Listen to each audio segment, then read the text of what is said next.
చూస్ country delight, live better. ఇప్పుడే country delight app ని download చేసుకోండి.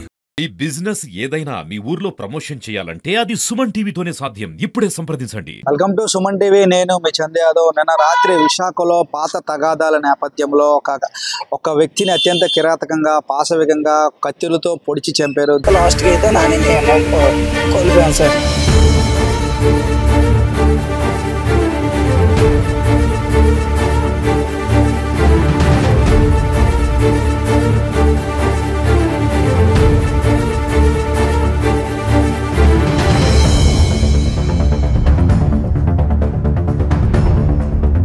నిన్న ఏం జరిగిందో నాని ఫ్రెండ్స్ మన వద్ద ఉన్నారు. సో వారిని అడిగే సార్ నిన్న రాత్రి ఏం జరిగిందో అడిగి తెలుసుకునే ప్రయత్నం చేద్దాం.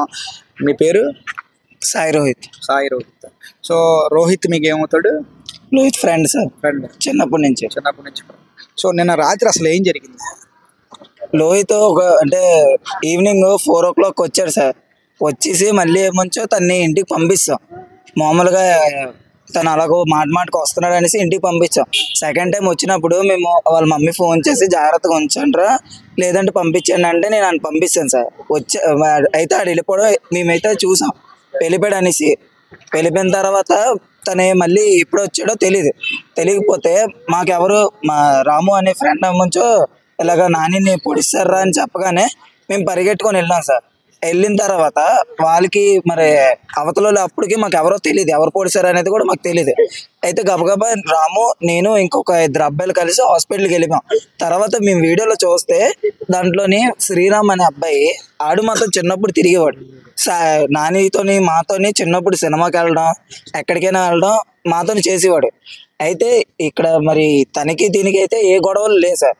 అయితే దాని తర్వాత పాస్ట్లోని నానికిన అండ్ సీతన్న గార్డెన్స్లోని వంశీ వాళ్ళకి చిన్న చిన్న గొడవలు ఏవో ఉన్నాయి.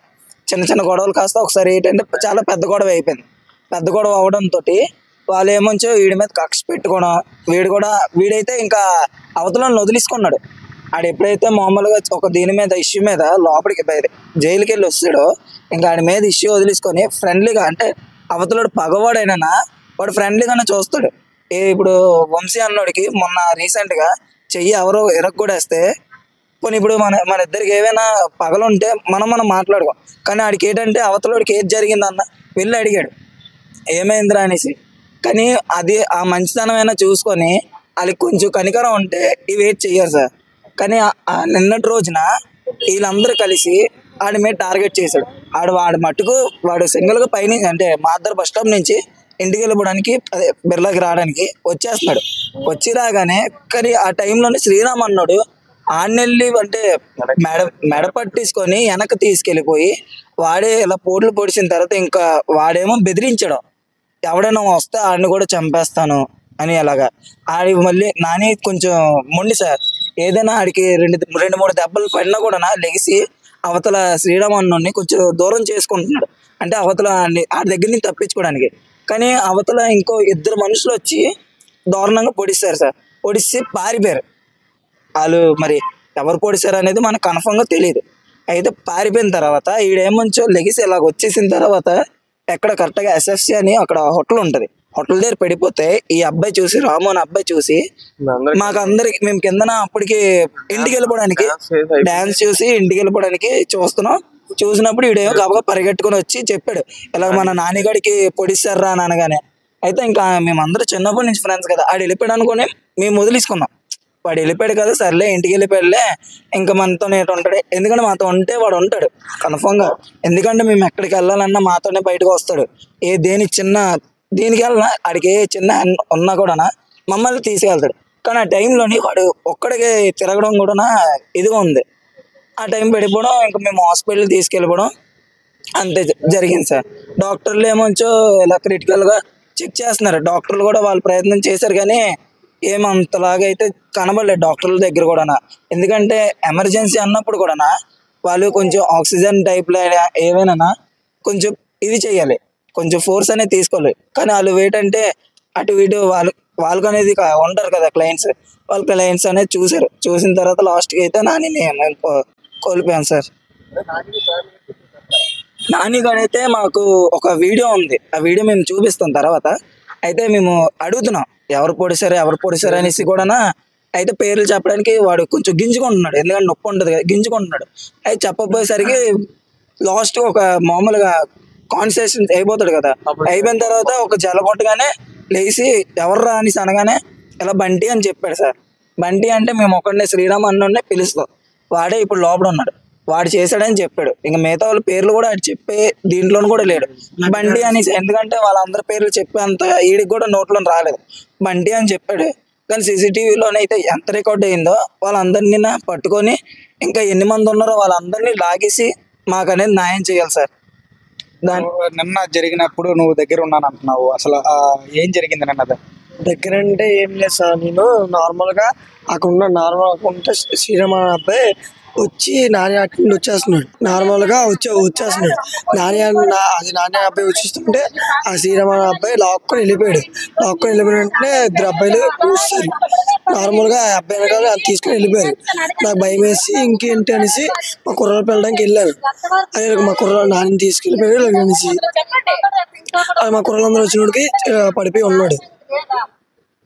అందుకే మా కుర్రాలు చెప్పడానికి వెళ్ళింది. నిన్న నువ్వు చూసే టైంకి నాని ఏ పరిస్థితిలో గింజుకుంటున్నాడు, కత్తులతో పొడి చేశారు ముగ్గురు నలుగురు. నానికి జరిగినట్టే అదే వేరే వాళ్ళకి కూడా జరుగుతుంది. జరిగినప్పుడు వాళ్ళ పేరెంట్స్ కొంచెం బాధపడతారు అనేసి, అంటే ఇప్పుడు ఏవో పగలుంటాయి, ఇప్పుడు కొడతావు 2 దెబ్బలు కొట్టేసి వదిలేయచ్చు, కానీ చంపేంత వరకు వెళ్ళిపోవడంలోనే ఇప్పుడు వాడు ఒక పేరెంట్కి పిల్లడే. ఇప్పుడు అలా పేరెంట్ పిల్లడైనప్పుడు ఒక ఆలోచన వాడికి ఉండాలి. ఇప్పుడు మత్తు పదార్థాలు చాలా వచ్చానా, దానివల్ల కూడా ఈ పిల్లలు ఏంటంటే, అంటే మేము కూడా ఆ ఏజ్లోకి వస్తాం, కానీ ఆ మత్తు పదార్థాలు తీసుకోవడం వలన ఎన్ని పగలు ఉన్నాయో అన్ని పగలు కూడా కనబడుతున్నాయి. ఆ పగలు కానీ లేకపోతే ఇప్పుడు ఏమి ఉండవు. ఆ పగలు కూడా దేనికి వస్తున్నాయి, ఎందుకంటే మేమేమి జంతువులం కాదు కదా, మనుషులమే కదా. మనుషులు అయినప్పుడు కూడా చంపు కూడా లేటన్నా, మరీ కాకపోతే 2 దెబ్బలు కొట్టేసిన తర్వాత ఎందుకు కొట్టారు అనేది. ఇప్పుడు పేరెంట్స్ అనేది దేనికి, పెంచి పోషించారు కదా, పెంచి పోషించి అప్పుడు పేరెంట్స్ని తీసుకెళ్ళి మాట్లాడించి ఎందుకు కొట్టావు బాబు, నీకు ఆడికేవో పాత పగలు ఉన్నాయి కదా, సరే ఆడు నిన్ను 2 కొట్టాడు, నువ్వు ఆడు 2 కొట్టావు అనుకో అయిపోద్ది. కానీ మరి ఇప్పుడు చంపేశారు, ఇప్పుడు ఆడు మళ్ళీ వెళ్తాడు, 3 నెలల్లో మళ్ళీ బయటకు వస్తాడు, మాకేటి న్యాయం ఉంటుందన్నా? ఇంకొకటిని చంపుతారు. అలా ఒక్కొక్క సంవత్సరానికి అంటే ఇలా చంపుకొని వెళ్తారు. వాళ్ళకేమీ ఉంది, లోపలికి వెళ్తారు, డబ్బు ఉంది, ఇసిరేసుకుంటారు, బాగానే బయటకు వచ్చేస్తారు. కానీ ఇప్పుడు మాకు లాస్ అయిపోయాడు అని అలాగిస్తారు. ఇప్పుడు సంతోషంగా ఉండేవాడు, అంటే తప్పు జరిగి ఉండొచ్చు, తప్పు జరిగినంత మాత్రాన చంపుకోవడం కరెక్ట్ కాదు. సో ఈరోజు నానిని చంపేశారు, రేపు పొద్దున 3 నెలలు జైలు శిక్ష అనుభవించి బయటకు వచ్చి మళ్ళీ ఇంకెంతమందిని చంపేస్తారు. ఈ విషయంలో పోలీస్ వ్యవస్థ కావచ్చు, కోర్టులు కావచ్చు, ఎవరైతే ఇట్లా తప్పు చేశారో మళ్ళీ రిపీట్ కాకుండా వారికి శిక్ష వేయగలిగితే, సో మళ్ళీ ఇంకో నాని లాంటి ప్రాణాన్ని ఇంకోటి కోల్పోకుండా కాపాడుకోవచ్చు అంటున్నారు ఫ్రెండ్స్ అందరూ కూడా. ఏదేమైనా ఇప్పటికే పోలీస్ వ్యవస్థ కొంతమందిని అదుపులోకి తీసుకున్నట్టు తెలుస్తుంది. విచారణ వేగవంతం చేసి మరికొంతమందిని ఇంకా ఉన్నారని చెప్పి ఇక్కడ ఎవరైతే ఉన్నారో వాళ్ళ ఫ్రెండ్స్ బంధువులందరూ కూడా చెప్తా ఉన్నారు. వీరందరినీ కూడా అదుపులోకి తీసుకొని అసలు ఎందువల్ల ఇలా జరిగిందో విచారణ చేసి ఎవరైతే ఇలా చేశారో, తప్పు చేశారో వారికి తగిన శిక్ష వేసి ఇటువంటి సంఘటనలు జరగకుండా పునరావృతం కాకుండా ఉండాలని అందరితో పాటు మనం కూడా కోరుకుందాం. చూస్తూనే ఉండండి సుమన్ టీవీ. వీడియో జర్నలిస్ట్ రవితేజతో చందు, సుమన్ టీవీ విశాఖపట్నం.